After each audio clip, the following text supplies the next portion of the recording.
लखनऊ कांड। लखनऊ की पुरानी गलियों में एक हवेली खड़ी हुई है, बेगम कटरा हवेली। लोग कहते हैं वहाँ कई दशक पहले एक पूरी बारात गायब हो गई थी। उस रात के बाद उस हवेली में कोई नहीं ठहरा।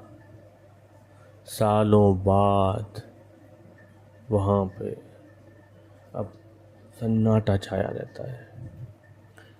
5 दोस्त जा रहे थे उसी आसपास की गलियों से और उन्हें लगा कि चलो शहर घूमते घूमते उन्हें वो हवेली दिखाई दी और वो उस हवेली में पहुंच गए।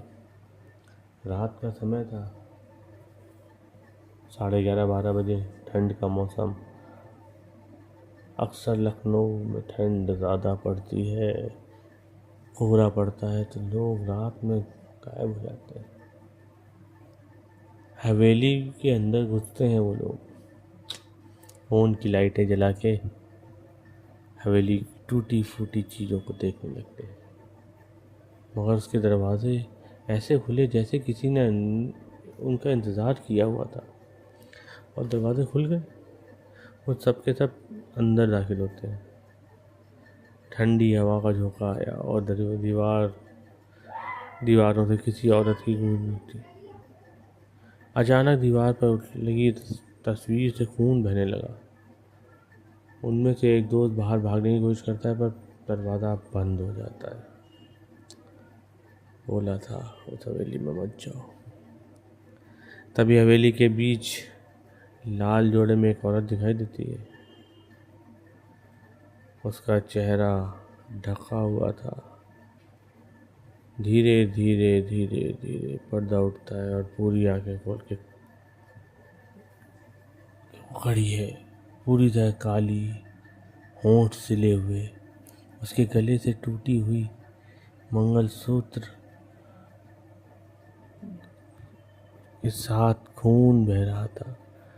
जमीन पर जैसे मानो धूल साफ हो गई। उनमें से एक दोस्त उससे पूछते, तुम कौन हो?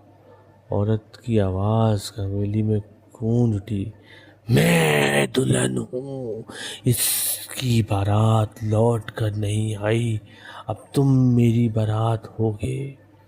अचानक पूरा कमरा दूल्हे दुल्हन बारातियों की आवाज़ों से गूंजने लगता है। लाशों की लाशें उन्हें दिखाई देती हैं, ढोल बजने की आवाज़ें सुनाई देती हैं, दर्दनाक चीखें सुनाई देने लगती हैं। वो लोग सब डर जाते हैं। उनमें से एक तो बेहोशी हो जाता है और 2 खिड़की तोड़ के कूदने की बाहर कोशिश करते हैं, पर खिड़कियाँ जलने लगती हैं और एक दोस्त का पूरा हाथ जल जाता है। आखिरी बार किसी चीख सुनाई देती है, फिर हवेली में सन्नाटा। कुछ नहीं सुनाई दिया। लोग कहते हैं जब भी लखनऊ की उस गली पर बारात गुजरती है, हवेली की खिड़की से दुल्हन झांकती है। कभी कभी बारात का कोई शख्स रहस्यमय ढंग से गायब भी हो जाता है। दारू पीने वाले वहाँ कभी नहीं जाते। कभी आइए लखनऊ तो बेगम कटरा हवेली के आसपास भी न जाइए। अब तो लोगों ने इसके रास्ते ही बंद कर दिए हैं।